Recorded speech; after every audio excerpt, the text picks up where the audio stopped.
So Chris, thank you so much for joining. Had kind of teed up for the guests what this conversation is about. Very uncertain times, kind of unprecedented, even though like we've had economic cycles between the Great Depression, Great Recession, but this is very unique in terms of it being a global shutdown, which means there's no consumption, which means that we can't go out and buy things, while also we're dealing with the longest economic cycle. I used to run track back in high school. Perfect. Okay. I actually did relays, and I was a hurdler. And, I was thinking about it the other day, and one of the best races I ever run was a night race during a thunderstorm. And it was the intermediate hurdles. And I remember it because everybody's like, well, why are we doing this run? But it was like I think it just started as we were running this race. And as I got through sort of the middle of the race, I realized I was the only one out front. And it gave me this solace in that I felt really calm. Usually when you're running these things, you're kind of literally, you're stressed, you have anxiety, and my form was on point. And I it's like there's like 13 or 14 steps in between each hurdle, and I kept on hitting them. And I'm like, you know what? I'm just gonna pull this through. And I actually ran faster because I started gaining momentum. And I actually probably had one of the best times in my high school career, and I won that race. And I think I might have even been just a sophomore or something. And so I took that as a lesson in, when you are facing these storms, while many people might take that as a sign to disengage, this might be an opportunity for you as an individual and your organization that you might start to push through. And, I just use as an example of like, we're in a different time, but what I will say, and this is one of my observations, and that I've taken away from this, and what I'll get to in a moment, but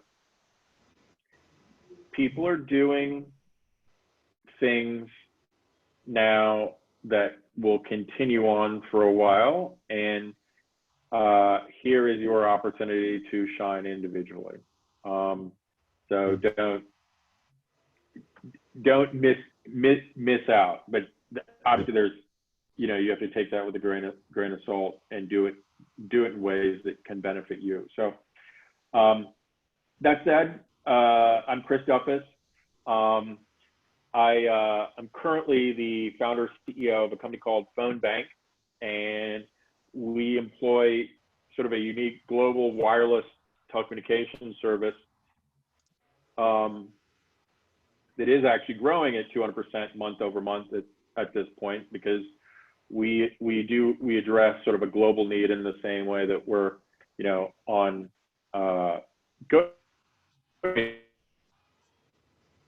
especially in a time of crisis, is sort of a basic human need, and having sort of inexpensive, ubiquitous access to it is foundational.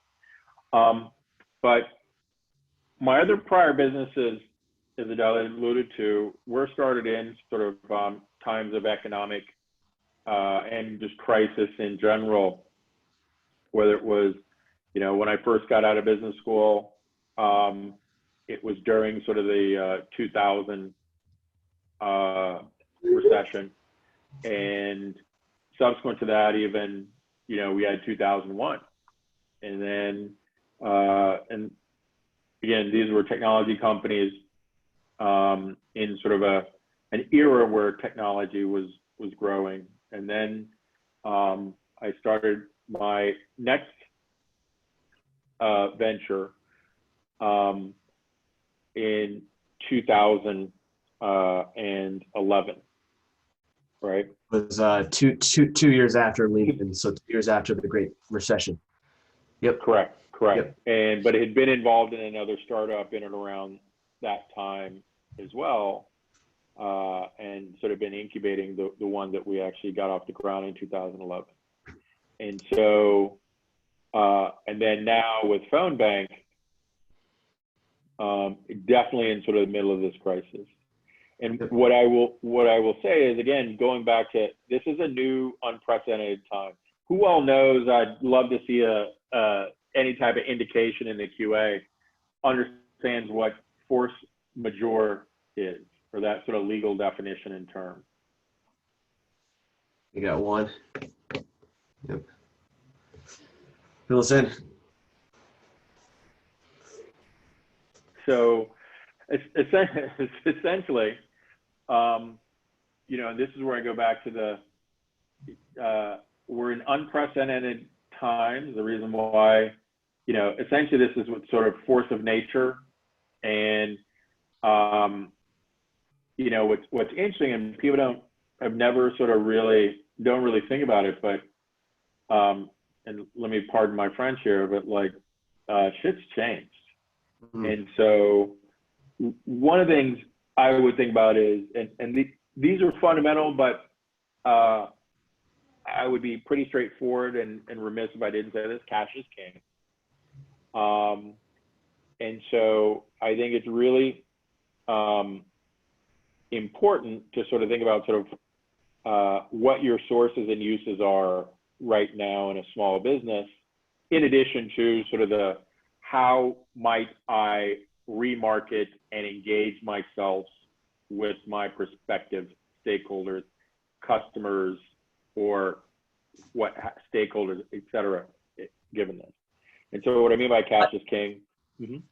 Well, let's actually talk a little bit more about that, right? Because, and I'll put the chart up. McKinsey put out a really good report about where consumers are spending money right now.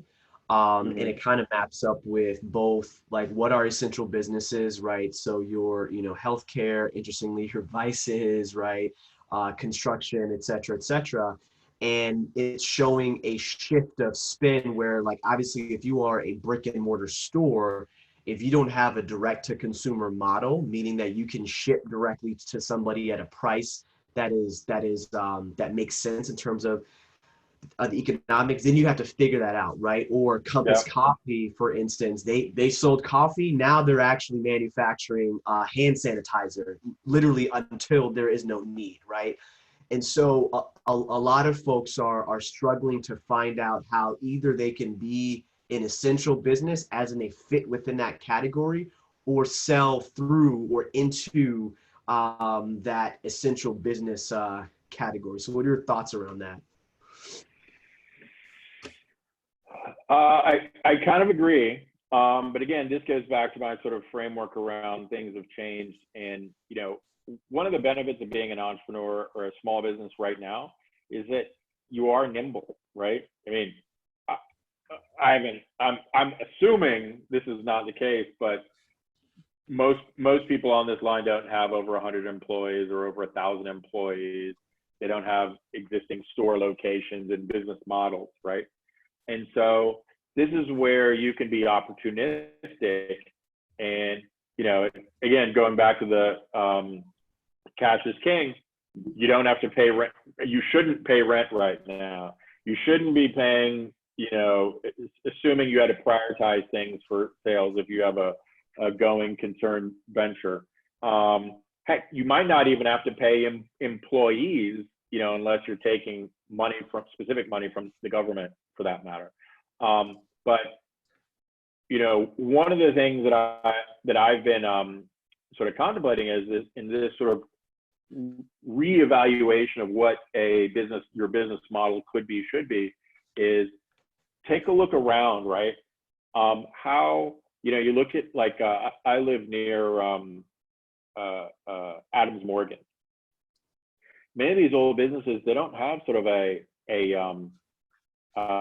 plan around this sort of business model transformation into direct to consumer delivery, online. I mean, heck, many of them don't even have Facebook pages. You know, they've resisted the partnering with any delivery services. You know, the question I'd ask is, you know, people still want some of those types of businesses. How might you make that happen today? Or are you part of that sort of next wave of business, right? I was actually I have a sort of a family member that's a bartender, and I was pitching to him. Yeah, and that was definitely one of the things. He's like, hey, we no one's really clear on how that's gonna work. You know, so these are sort of the opportunities to think about. And if you look at any number of these businesses here, you know, there might be opportunities to sort of repurpose them for this this new normal, right? Mm-hmm. Mm-hmm.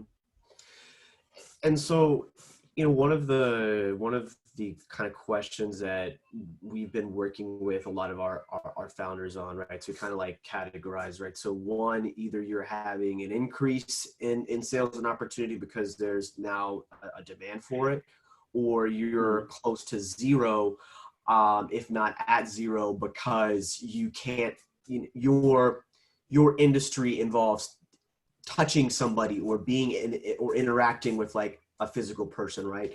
And so now we're talking about how you change that conversation, or you pivot that conversation with your customers. So to use an example, you know, Vern with Hollow, right? And so, you know, Hollow had traditionally been an online talent engagement platform that allowed folks to connect with talent, right? So instead of going on a plane, you know, to a school and collecting resumes, now you can do that digitally, right? And so, you know, he had been making some progress, but now with COVID, he changed the conversation to say that you cannot travel, but that doesn't mean that your business or your role has to stop. And so he actually put out a point of view to say, we know these are unprecedented times. Recruiters, like we're here with you, and here's how you can actually use our platform to continue doing your work at a fraction of the cost. But not everybody's in that position where they were almost well positioned for what's changed. So I wonder, given where you are around like finance, like, are you changing the conversation with your customers? Are you adjusting your value proposition, or are you just staying steady with what your original goal and thesis was? Well, all the above. I mean, luckily in this, for my business now, we're one of we would be in that top category of sort of net beneficiary of it, especially in the countries that we operate. We're actually predominantly ex-US. We don't generate any revenue in the United States. We target emerging markets globally.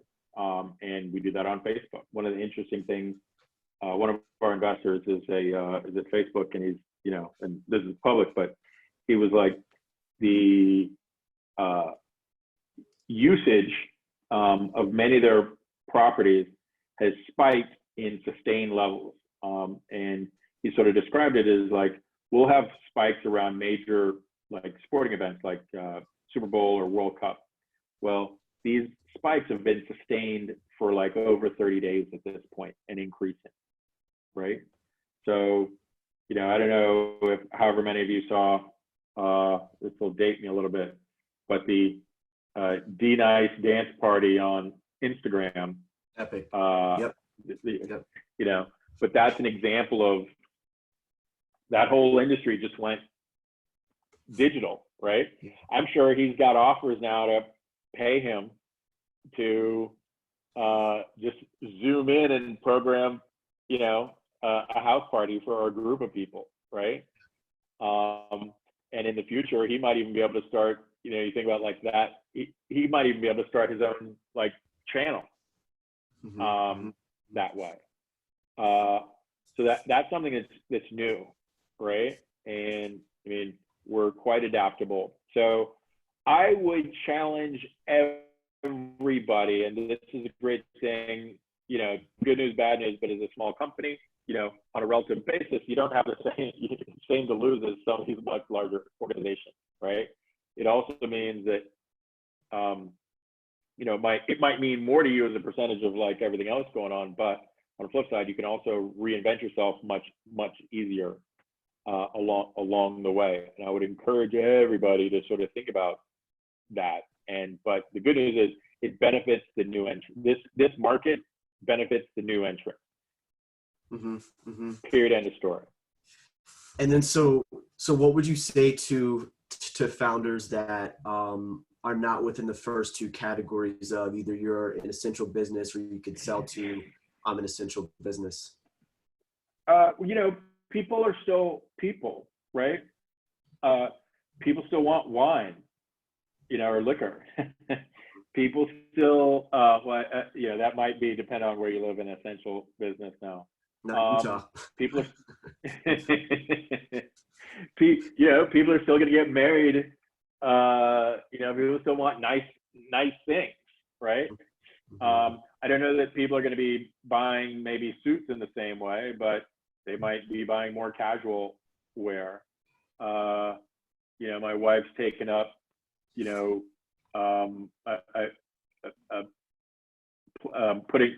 planting or gardening indoors, right? You know, so I think there's all types of niches that will develop from this, you know, or actually my point was like things like urban gardening might be more important.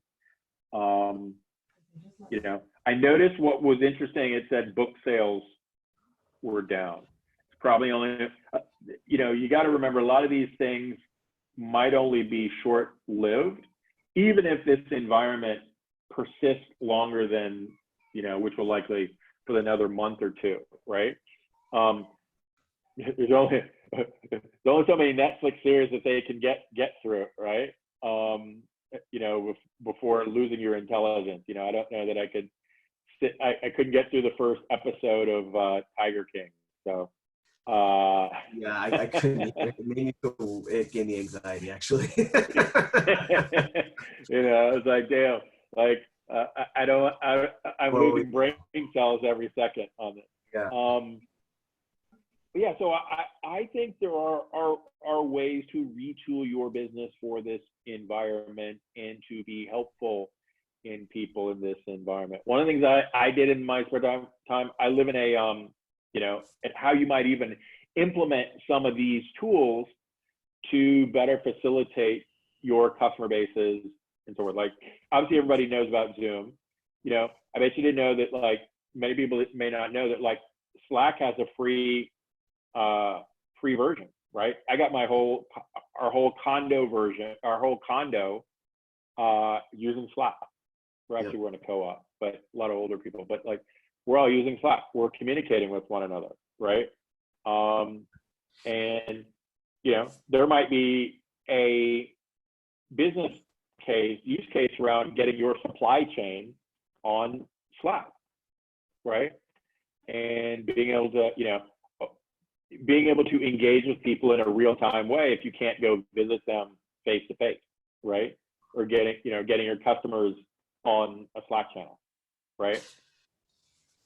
It's interesting that you say that because for those folks that are in DC, Shizu, founder of Drink, and Apothecary. So she, her business model was really high quality, fresh squeezed juices, which she sold originally through like a pop-up in Whole Foods, but then, you know, she was able to kind of get an established space there, which was great in terms of like costs and being, you know, in front of the customer. And then she launched a separate brand called Apothecary, which is like this, you know, an ancient form of, you know, different like natural health doshas, if you will, that kind of help people in different areas of their body. To your point around supply chain, you know, she had designed her entire supply chain to be direct to consumer.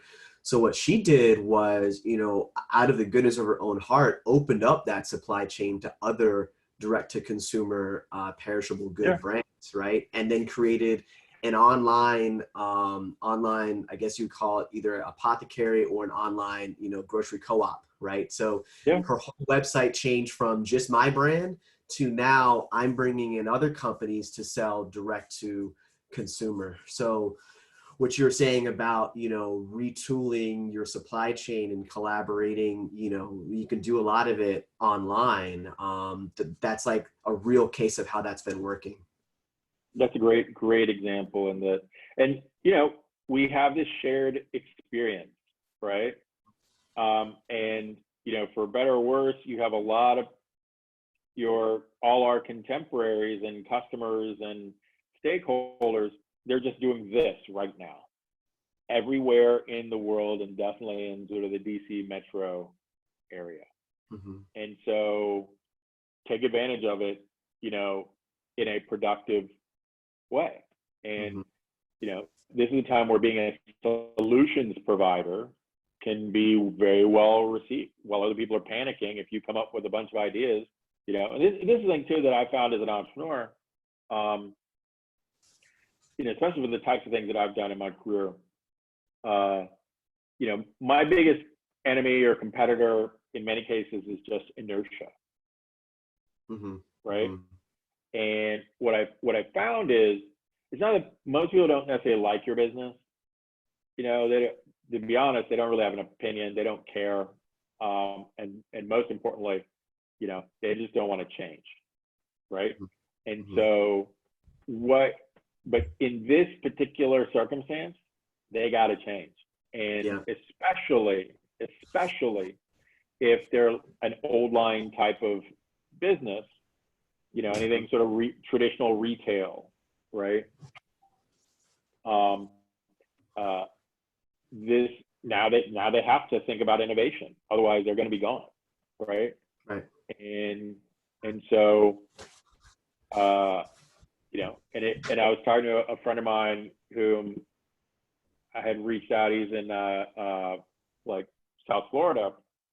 He's in the commercial real estate business, primarily talking to sort of retail sort of tenants and landlords. And a lot of his business is like cold calling, right? Mm-hmm. He's like, he's like, my hit rate's damn near 100%. Right. Yeah. Just like, because what else are we doing, right? No, that's very real. Very, very real. And so what is that old parable, in the land of the blind, the one-eyed man is king or person. Yeah. And we right now having a solution, it might not be perfect, but it's better than it's moving forward versus staying still or going backwards. Yep. No, that definitely resonates with me, because I remember, so I used to work for Malcolm, right? And so being in, like, because my aspiration was always to be like in private equity. I was really interested in that, and was really bright-eyed, focused in finance or whatever. And I worked in India for 1.5 years, and then Lehman Brothers collapsed, and it just changed my whole view of like, the world and finance, et cetera, et cetera. One of the things that I found was that, during the last great recession, I had a lot of time, and a lot of time to reflect. And I think that's where, to your point, it separates the folks that will emerge from this stronger from the folks that will allow these conditions to shape who we are, right? And so, what I did a lot of was I thought about, well, what needed to be true in order for me to actually make it, to come out stronger, right? And so what skill sets can we develop? And what's true today that wasn't true last great recession is that there's literally an infinite amount of information in terms of how to do things. You can learn a new language, you can learn different customer acquisition strategies. One of the things I think is super important is that if you have customers, talk to them, understand what their problems are, how they have changed, and where, and if you fit in there, because that kind of helps you become top of stack in terms of spend, as opposed to like a nice to have. But, one of the things that I really, really benefited from during the last great recession is just being able to take risks, right? Like you have limited to no options. And I think optionality sometimes creates complacency, like hence your point about inertia, right? Like what you do today will literally impact what happens to you tomorrow. So taking the time, develop that thesis, get in that mindset, understand what's going on, and then planning that attack, you'll be further ahead than 90% of the people that are just allowing it to happen to them, if you will. Yeah. I might add to that sort of the nuance about that risk taking and where we are today is, and sort of this is sort of one of the ahas I had around, that 08 or 2000, 9/11 time frame was expectations changed, right? And because of that, and there was all this uncertainty about how the world would move forward.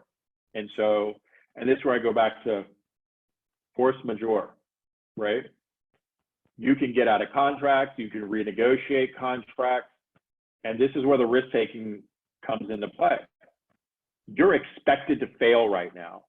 Mm-hmm. Everybody's expected to fail right now, mm-hmm. right?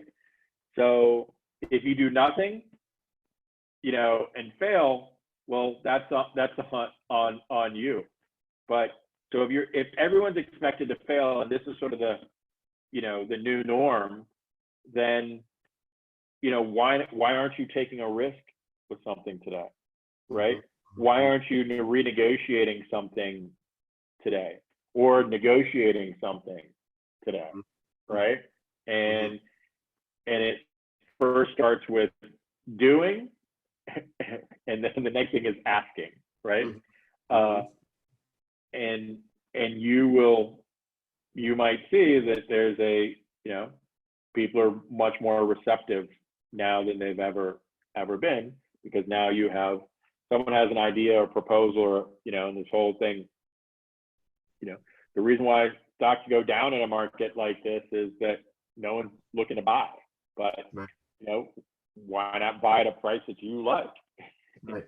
It might be much lower, but that's what you want. Yeah, no, I mean, and that gets me thinking about a couple of things. One, just so everybody knows, like right now you can negotiate anything. I was just kind of looking at like my own personal expenses, like, where can I cut? And I was looking at my car insurance. I was like, let me just jump to another company. I called Geico. They literally cut my premium in half without a quote, without a question, right? You can negotiate the price and the repair of your car, right? And so like businesses want to keep you as a customer, and I think equally so, these are great opportunities to even look at partnerships with people or organizations or brands that you thought may have been unattainable, right?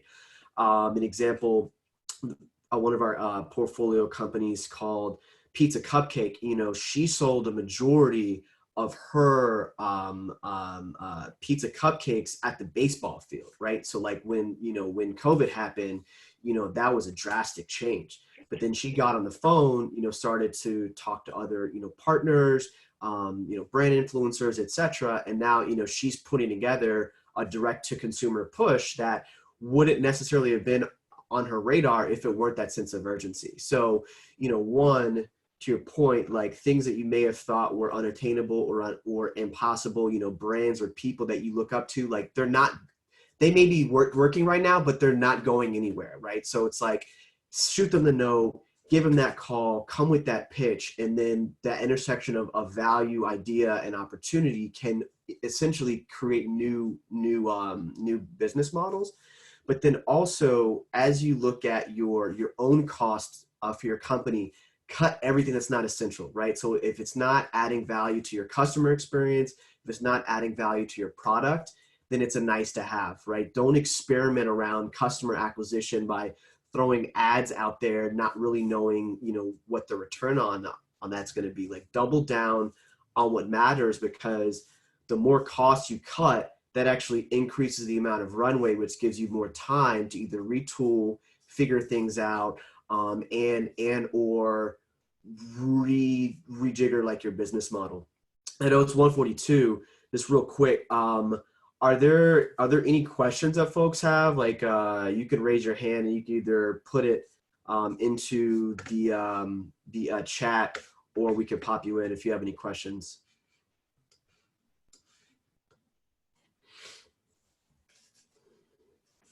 All right, while we're waiting there, did you have any points on that? Yeah, I mean, I think, and this is where I go back earlier, is that there's this concept of like sort of liability or risk sharing. And now with this, and this, you guys will talk a little bit more about this with this stimulus bill, but like if you have employees, you should probably furlough them, right? Because, you know, unless you're going to get money from the government to keep them hired. But you don't have to feel bad because they're going to get taken care of if they meet certain categories today. Right. You know, the same should hold as you talk about sort of negotiating with various vendors, especially big companies, right? People will remember the folks that took care of them in this time period, and you know, be sincere about it.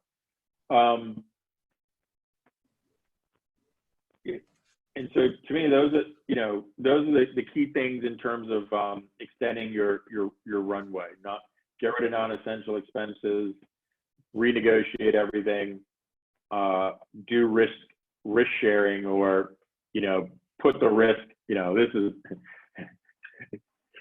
is a time in which, you know, the government has stepped up and will enable you as a small business to essentially share your risk with them in society because they want you to continue.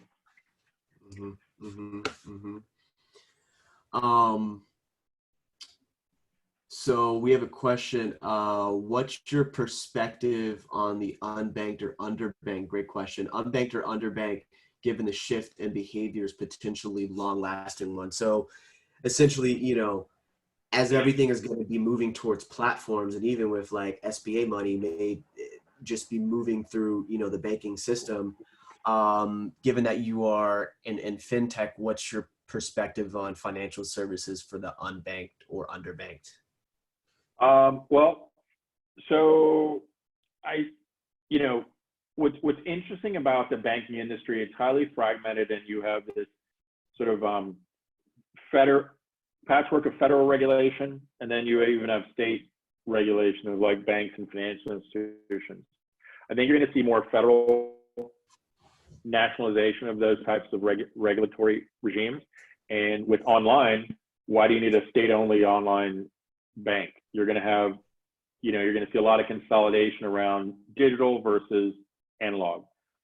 That said, I do think, you know, what is known as traditional banking, depository banking, is broken for most consumers. Sort of my sort of macro thesis around financial services is that there's this convergence between the application and payment. And meaning, and an example might be something like you know, you think about like an Uber, right? What to me, one of the things that I thought was really innovative about the app is that it consolidated all these different sort of workflows that we implicitly did before into just clicking a button. And so that's like, oh, I want to get a cab, right? So historically, if I didn't have cash, I'd have to go to like an ATM or some way to get cash, hail the cab, you know, obviously I'd tell the driver where I was going, and then it would be, he'd turn on the meter, and then, you know, we'd get there, and then he'd sort of do the accounting around that and that final transaction with the cash. And if I was satisfied, maybe I'd tip him. If not, you know, I wouldn't. And now that's all consolidated into one thing. Well, you know, what if that was like a cryptocurrency, like Uber coin, right? Or how many Uber rides did people take all the time? What if you could barter Uber coins for Starbucks coins, right? I'm sure there'd be an almost sort of even market in many cases for that. Or think about how much money you might spend on Amazon. If you have Amazon Prime every month, if Amazon came out with a coin, you might put your more money in Amazon, and especially if you got discounts on things because they don't have to pay credit card fees anymore. And again, if someone's like, if you could use your Amazon coin to ride Uber to buy Starbucks, that'd be great. So right. Maybe somewhat complicated, but I think you're going to see in this sort of what's old is new, and money is abstracted in a pretty significant way. Like, it's very rare that any of us now actually carry around cash, right? And even the under or unbanked, while they talk about sort of cashless and that being sort of friction point, they all have mobile phones. Many people have mobile phones still. And so whether it's government benefits, all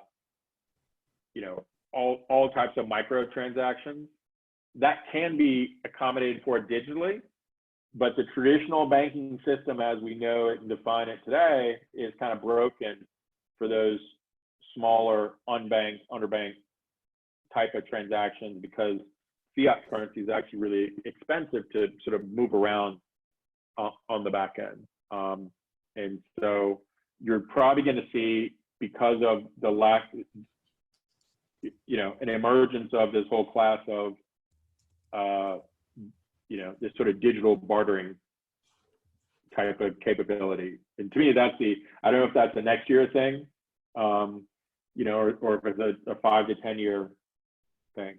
But I think Facebook tried to do it a little bit with its Libra coin, but for any number of reasons, obvious reasons actually, I don't think they got too far. But if Amazon came out with something like that, even if it was just a loyalty program thing, it'd be money, literally. And immediately a 2% impact on profit margins, just from the fees. I think I did some calculation. It might save them, $5 to $10 billion a year. Jeez, so long visa. Wow. So we've got a question. We're building the next gen resume and recruitment ecosystem, raising seed. Thankfully, our product is relevant, especially given the hyper-personalized educational training feed. Do you think my pitch to investors should pivot with a new normal? So my thoughts on this, I'd love to get yours, is that every investor is going to want to know what your thesis is given the new conditions in the environment, right? So consumer spending is down, available capital is down, uncertainty around, just so like we're all literally locked down, right? And so there is inherently a perspective and perception of risk that will call more questions into the viability of the business model and your ability to monetize repeatedly and at scale your idea. So having a proactive, this is our thesis, right? Here's how we can gain a competitive advantage in this space, will position you as a well thought out and prepared founder. But Chris, you've started and sold, several companies, during this period of time. So like when you were in that seat, what was your leading framework, if you will? No, I mean, I think you're spot on in that you obviously have a perspective and how it might directly impact what you're doing. I think about sort of the how, and from a macro standpoint, certain types of businesses. So, one of the things I might think about, like, when you talk about sort of a resume type service, right? I actually think that, actually, stepping back, I have this sort of framework. I call it ABT, activity-based traction. And so, and it's a way, having been in sort of the enterprise SaaS business, where my ventures stalled or failed, was around like what that traction is. And any type of enterprise sale, just by kind of definition of it, it's kind of lumpy. And so this is why a lot of people came up, a number of folks have used sort of a freemium model, but I also think like direct to consumer is kind of, is, you know, or the way someone described it to me was like direct to consumer to the enterprise. The way someone described it to me one time was, you know, you're selling to people, not companies, right? It's still people, right? And so if there's a way in which you can sort of short circuit the enterprise purchasing process to literally make like Corona and infect an organization, right? Literally, figuratively, really. But like, I also think, you know, to your point about sort of what your vision is like, what is going to be that change? And, you know, not only does the change occur, now you recognize that in terms of your plan and how companies might change their hiring or the type of hiring, the amount of money they spend on it, et cetera. But also what that new future might look like, right? I mean, personally, I think that there's going to be more people moving to gig economy, even what are traditionally sort of Fortune 500 companies and jobs and executive type positions. They're going to outsource everything. And everybody's going to have a portable set of healthcare and benefits, you know, like 401k, et cetera. And, you know, 6 months, you might work for IBM on a project. You know, you might be a sales person or, you know, some role. 6 months later, for 3 months, you might work for another organization, you know, a startup, Salesforce, right? And then you might be doing something, and then you might work for another organization, right? That's going to be a large part of many corporations. And so as you think about sort of the role of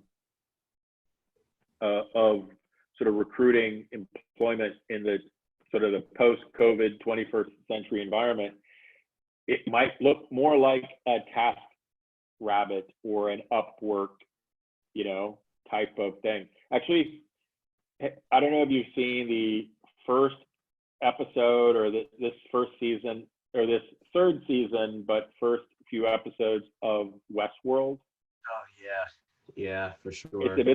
It's a bit of a subplot. Like they essentially have this sort of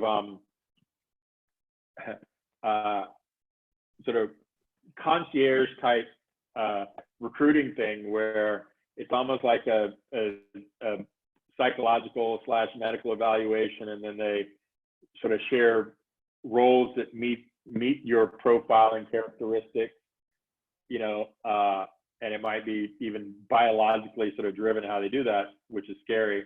But then they have this app. It's like crime meets TaskRabbit for crime or something like that, right? And you know, you can or an Uber for crime.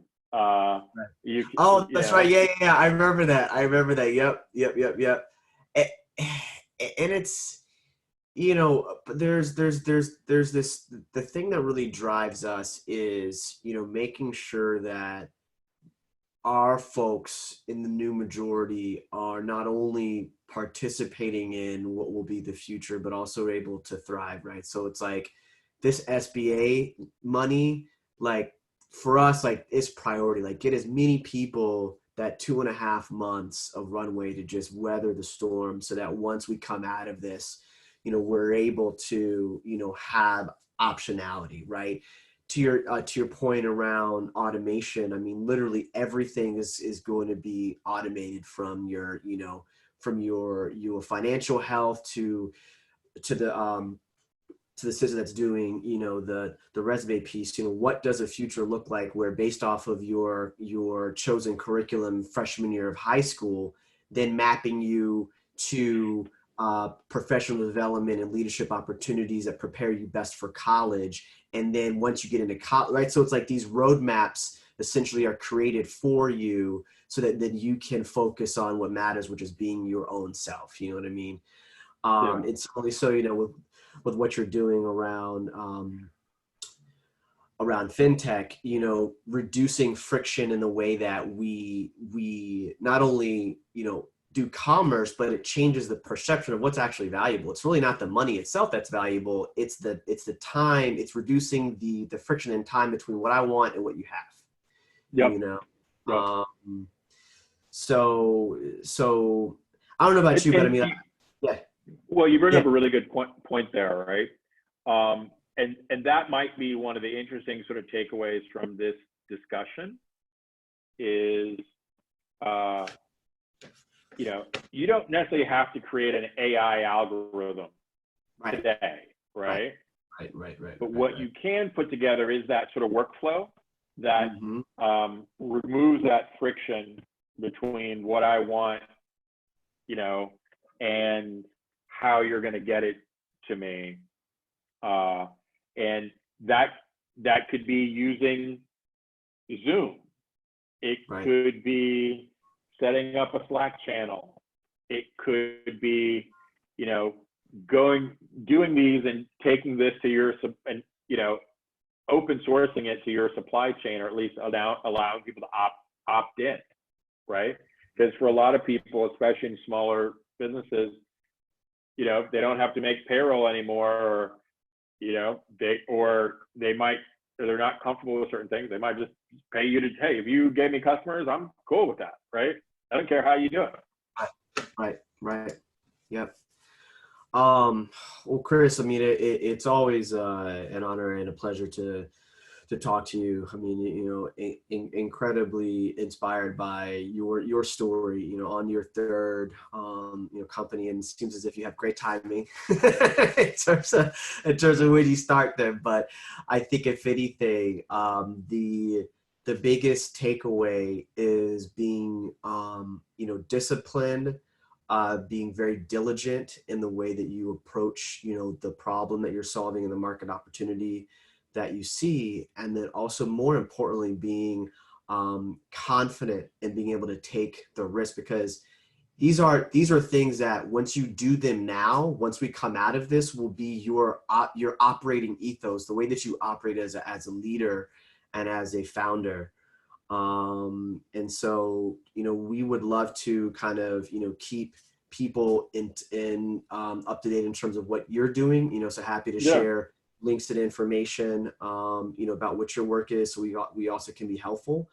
And anything that comes to mind, that will both inspire and help simplify the navigation process for a lot of founders, please feel free to send over, and we can share as well. Yeah, no, please. And do you have a Slack channel? Yes. Load me up. I'm about to have 30 or so memberships on it. We had 30 or so channels. No, but it's it's interesting. It's kind of a new membership model, right?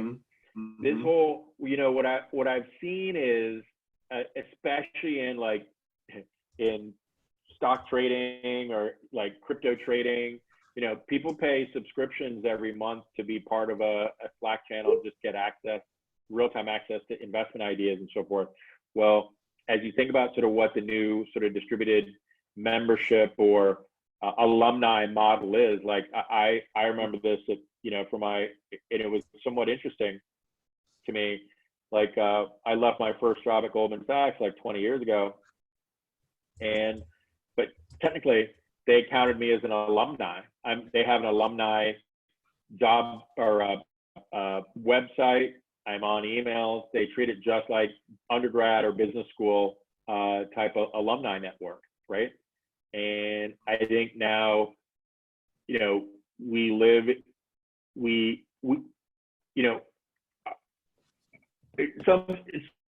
another thing that is sort of key takeaway for me and my success, I think, is I am as strong as sort of the networks that I've been involved with over the course of my career, my life, right?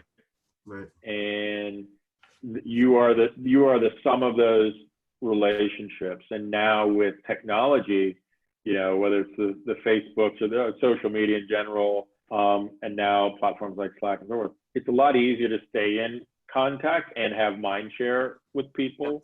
So take advantage of it.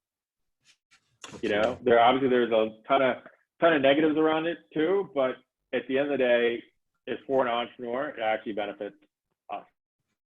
Absolutely. So, Absolutely. you know, and this is one of these times where literally this is the only way you can operate. So embrace it. Well, thank you so much. Also to our guests, thank you very much for joining us. Hopefully it was helpful. We'll be following up with some additional resources as well. And hope you have a great rest of your day. Chris, thank you again, sir. Really appreciate it. Please feel free to reach out and share my info. Okay, awesome. We'll do, brother. Thank you so much. All right. Stay safe, stay healthy. Bye. You too. Bye-bye.